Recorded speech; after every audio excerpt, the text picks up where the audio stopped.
Another law that summarizes a series of experiments that was successfully explained by Dalton's atomic theory is the law of definite composition.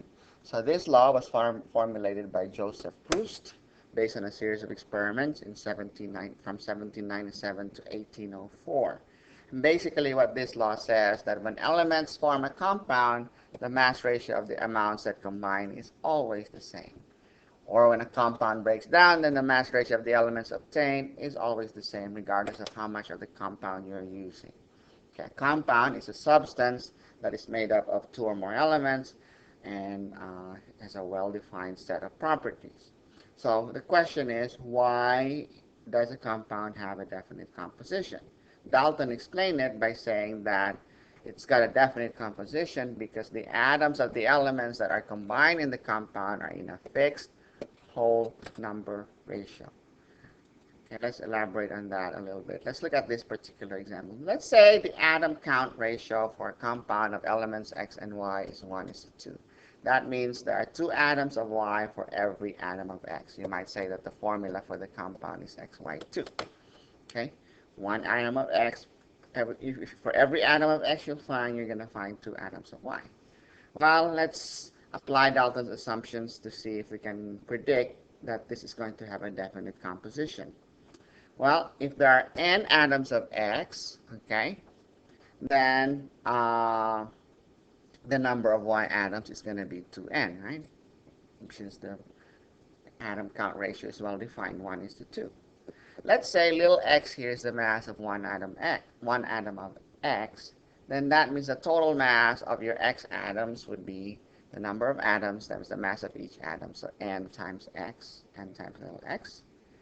And the total mass of the Y atoms in this sample of your compound, if little y is the mass of each atom of Y, would be the number of Y atoms, which is 2n, multiplied by the mass of each Y atom, so multiplied by little y. So let's take the ratio of mass of X, of the mass of X atoms to the mass of Y atoms. You're going to have nx over 2ny.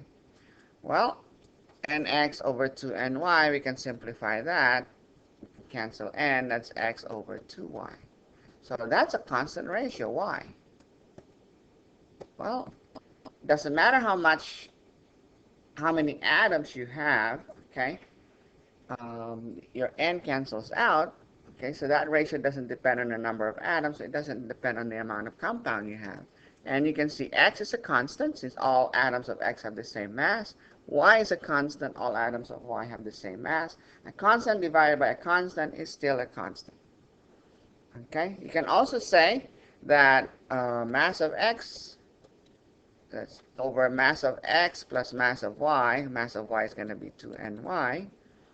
That ratio, again, you can factor out n from the numerator, and the denominator you can factor out n, x plus 2y down here.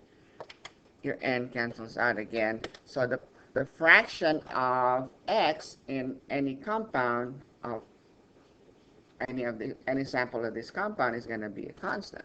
You see here, the ratio of mass x to the total mass is also a constant. Mass of each individual atom x is constant, okay, and so is little y here, the mass of each individual Y atom.